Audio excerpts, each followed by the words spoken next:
The last echo is in captivity.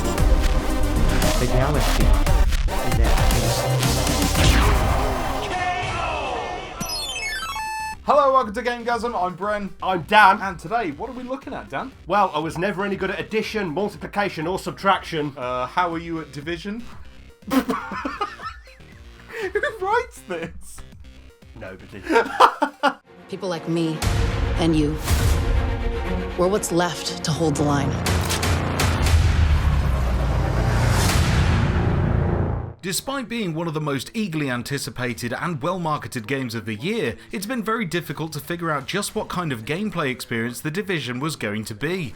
Yes, we've heard it's a bit like Destiny, that it has RPG elements and it's specifically designed for online play, but all of this pre-release hype and guesswork can't compare with some real hands-on time with the game. At its base, The Division is a third-person shooter created around an open-world New York City that's been decimated by a smallpox virus spread from implanted dollar bills. Aside from this frighteningly plausible terrorist method, Don't give them any ideas! the city itself is a beautifully rendered and notably accurate world full of character and variety. An early mission in the game sees you battling through Madison Square Garden post-outbreak, after the iconic venue has been transformed into a field hospital.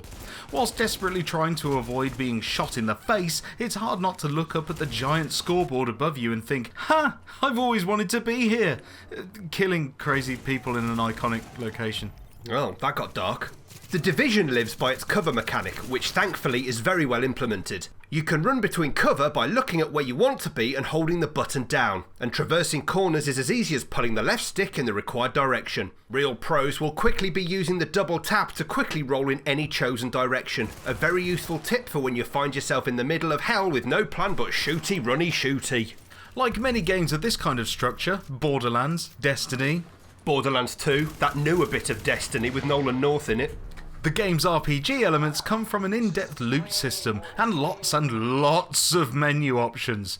At first the menus may overwhelm and confuse, but we can vouch that a couple of hours with the game will have you on the inside track regarding what's going on. You can carry 3 guns, a primary and secondary weapon that take the form of assault rifles, shotguns, SMGs etc, and a sidearm that's usually a pistol or a magnum.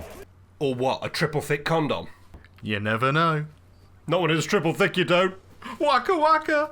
Each weapon is measured with a DPS score, which quite simply means damage per second. You can mod each gun with scopes, better grips, laser sights, etc, and equip other items that increase your overall character skills.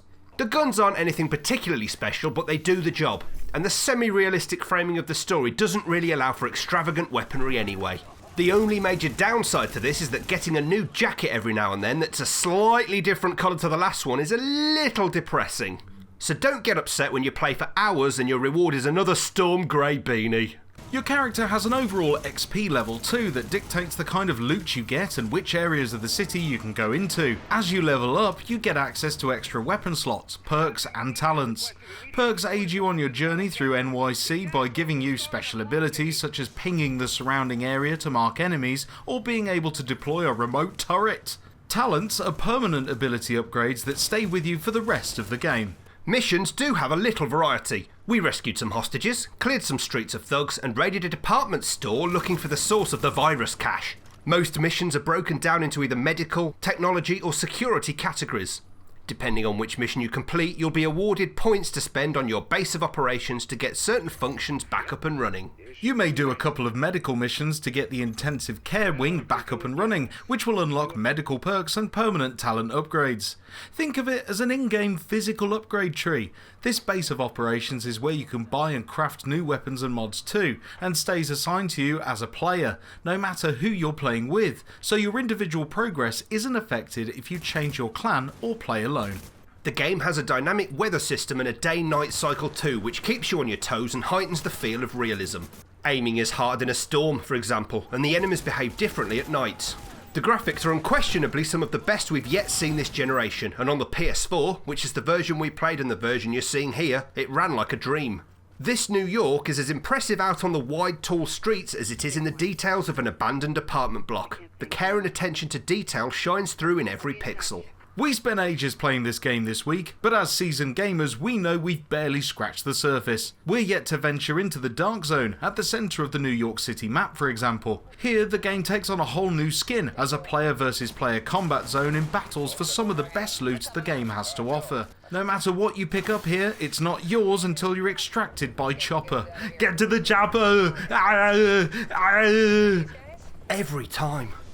The story is thin, and none of the characters you're playing as ever talk, so it can be hard to give a shiny shit about them sometimes. The enemies seem limited in their variety and mostly look the same out on the streets, though we did see a little variety when we got into some of the bigger story missions.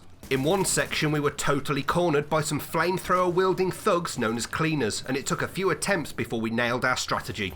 Yes, they're a bit bullet spongy, especially the bosses, but with patience and strategy, and possibly just a little bit of levelling up sometimes too, the enjoyment of clearing a mission starts to really shine. After about 10 hours of play, we fear we may have seen most of what this game has to offer, though we always hope to be surprised.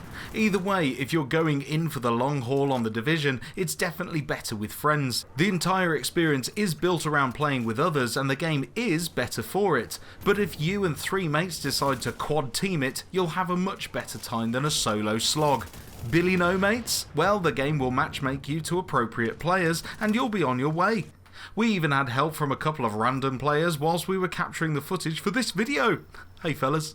Whilst previous attempts at this sort of gameplay haven't always landed, The Division does feel, after our first few hours at least, to be getting this type of gaming experience right. The matchmaking and multiplayer isn't intrusive or confusing, and it isn't necessary to play with others if you don't want to, but the addition of extra players brings more depth to the game rather than diluting it. It's a big game with a huge map and a lot to do, but it's hard to criticise The Division because for all the small things it doesn't quite nail, it smacks some pretty big things out of the park. Central Park. We'll be investing quite a chunk of time into this over the coming months, and based on what we've seen so far, we recommend you do too. Based on our initial experience with The Division, it's clear that it's a large-scale game, but the scope of that gameplay doesn't alter much after the first few hours of play. This lack of variety may put some people off, and the story, although a lot better than Destiny, is still pretty weak and doesn't feel very immersive or important, so don't expect a gripping tale or thrilling adventure. What you will find is a grindfest populated by damaged sponge hoodies, and although that sounds bad, when it's presented in the way The Division is, we think the devs have done it right, earning this a GameGazm 8. These are my people. This is my city. We're taking it back.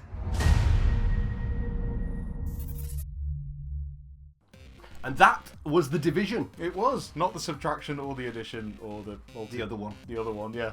I'm terrible at those anyway. Yeah, so overall then, as a first foray into New York, what did you feel about like the whole, playing together and stuff like that? I liked that. I actually enjoyed it more than I thought I would. I was quite dubious about this one.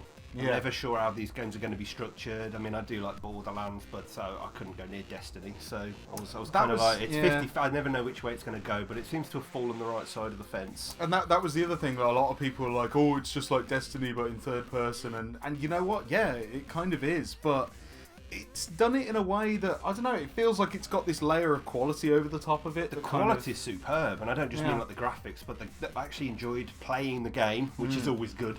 Yeah. It felt like there was more to it than I thought there would be. The loot's not massively interesting, but it's also not particularly terrible. So it's quite realistic, in as far as you can be when you're in a New York that's been decimated by smallpox spread on banknotes.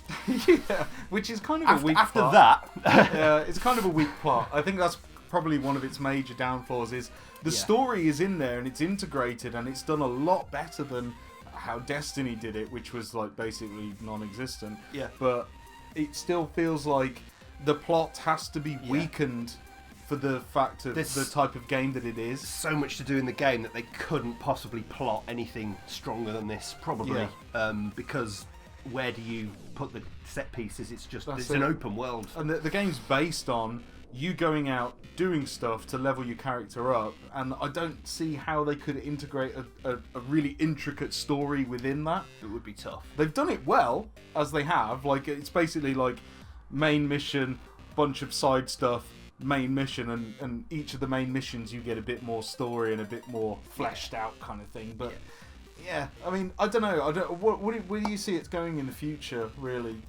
I don't. We're 10 hours in, aren't we? Yeah. I don't think we're going to see much development in terms of what you have to do. No. And the loot's going to get better, and the enemies are going to get harder, and all that kind of stuff. And we've got to do the dark zone at some point. But I don't see it. I don't see it developing too much more now. See, my theory. I mean, like, I haven't played the dark zone bit yet. I do want to, and I'm going to. But I hope it's not one of those areas of multiplayer where everyone just kills you for anything. You know, I kind of hope that there's some sort of like thing out there between gamers when you do see each other. You're like, I don't want to kill you. Let's work together, kind of thing. I'm kind of hoping I'm hoping it's not a complete free for all. You know, Don't go into the dark zone. it's going to be a complete free for all, isn't it? That's what I've heard. Great. But yeah, I'm kind of hoping that would be, you know, a bit more in depth. Like, but hey ho, I guess they're just going to kill me for my hat. Brendan, internet Brendan. They're going to kill you. Yeah, they are going to kill me. So yeah, that was The Division so far. We're going to play a lot more of it, and you know what? You guys should come and play with us too, because like we're probably going to be on it like for quite a few weeks. So we were playing with a couple of guys like the other night, weren't we? Yeah, so just dropped in. Yeah, nice and easy. Yeah, we'll put our gamer tags on the screen, like add us or whatever, and you can join in and we can go and shoot some hoodies together. So that'll be cool. And after that, we'll play The Division. Yay! Anyway, that's all the time we got for today. I hope you've enjoyed the video. If you did, don't forget to hit that like button and subscribe if you haven't already. I've been Brent. I've been Dan. And we've been GameGazm.